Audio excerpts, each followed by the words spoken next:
Last summer at the Milwaukee 2023 Pipeline event, they launched several new tools in the automotive category, and one of my favorite ones is this right here.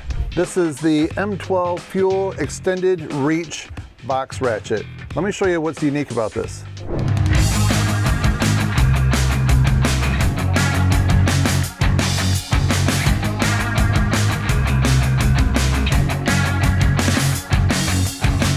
So this is advertised as a new-to-world solution that reinvents a traditional ratchet. So the sockets and the adapters, they insert directly in the tool right here. So the traditional style, they would mount right on here, but let's take a look at how this works. So what I have here is model 3050-20. It includes all these sockets and adapters. So let's just take a look at the 13mm socket right here. So this is a traditional setup right here to go from forward to reverse. And then you can put this in right there. And you can see it has a pass-through design, which I'll show you how that works in just a second. And then you have this paddle trigger right here, and it's a variable speed. So you can go real slow, or you can go real fast. So as you can see, this smaller profile size right here, this is going to save you more than 3/4 of an inch, allowing you to get into some of these tight spaces. So let's just try it out real quick. This is a 15mm socket, and we're going to loosen this bolt right here to the alternator. So right now you can see I have it on reverse. If I want to tighten it, go like that, real easy.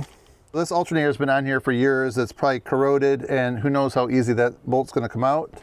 This delivers up to 60 foot-pounds of max torque and 350 RPMs.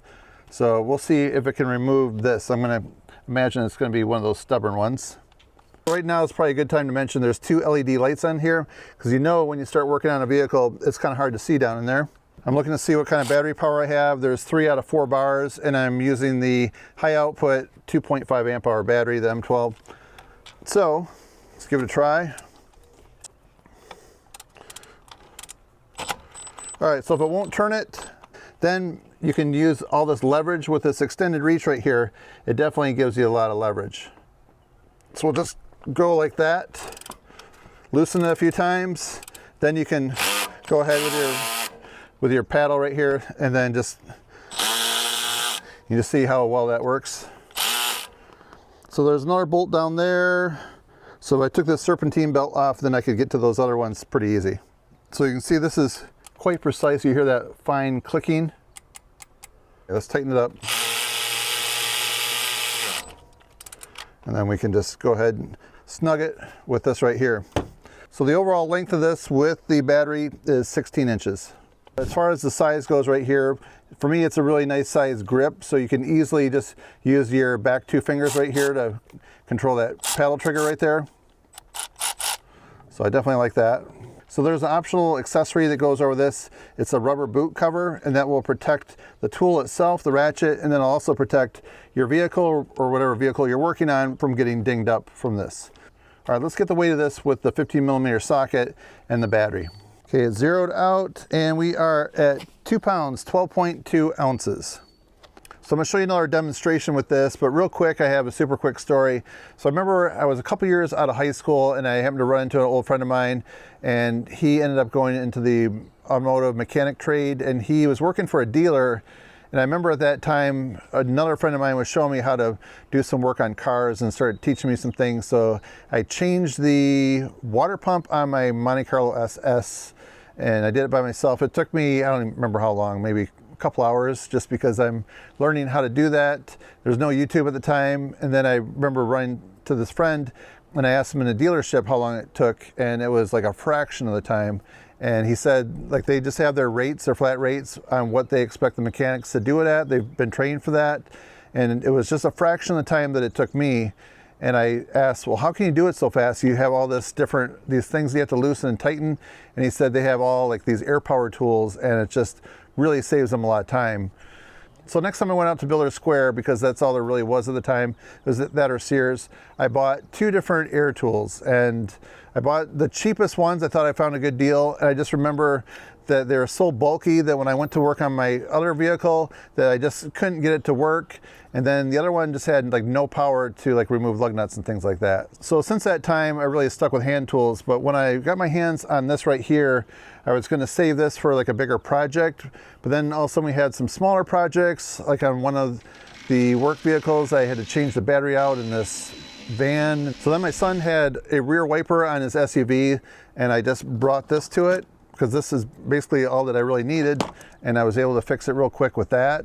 Yeah, and then on my son Sawyer's vehicle, we changed the brakes and rotors, and this definitely came in handy for that. I've had this tool now for probably 9 to 10 months, and it has really come in handy for so many different things. So I've also, yeah, I remember I fixed my mower. It was really difficult to get to that, to replace one of the belts. You had to take all this stuff out of the way. And this was able to get in there, and I don't know if I could have really done it without this. I probably would have had to gone to the dealer, so definitely saved me money. Okay, so enough of the story time. Let's go put this to another test. This is a restoration project I have on my aluminum trailer. I'm gonna tear it down somewhat and bring it into someone to do some welding. It's aluminum, so I need to take these U brackets and these bolts off right here, so you can see how this sticks out a little bit further. So if I have a regular socket, it might not fit on there, 'cause this threaded bolt right here might stick out too far. So that's interesting. I happen to have the 13mm socket on there.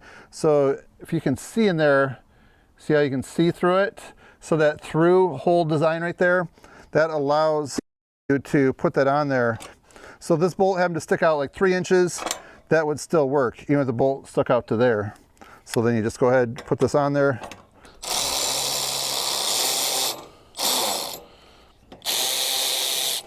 So there. So as you can see right here on the end, this is a 3/8 adapter. So you can put that in right there. And then like right here, I have a 3/8 socket, and you're ready to go.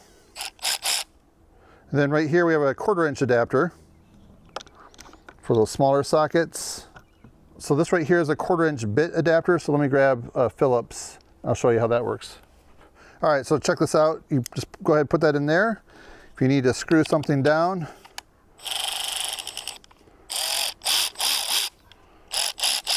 there you go. So I definitely think this is well thought out, all these different things they included.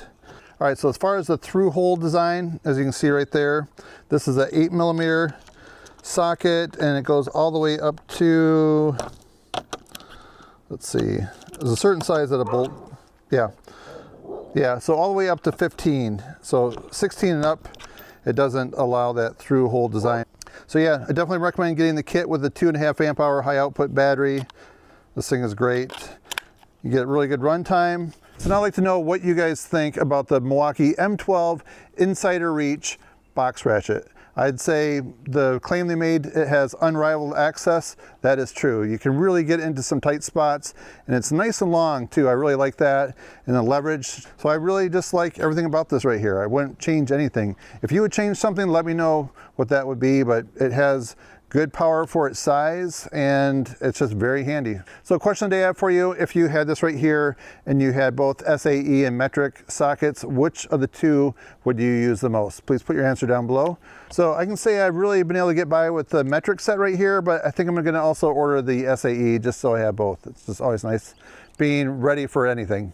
So if you find this video to be interesting, please give it a thumbs up because it definitely helps support the channel. So that's it for now, friends. Thanks for watching.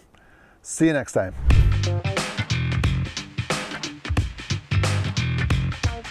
Hey Leo, what do you think about that Insider Reach ratchet?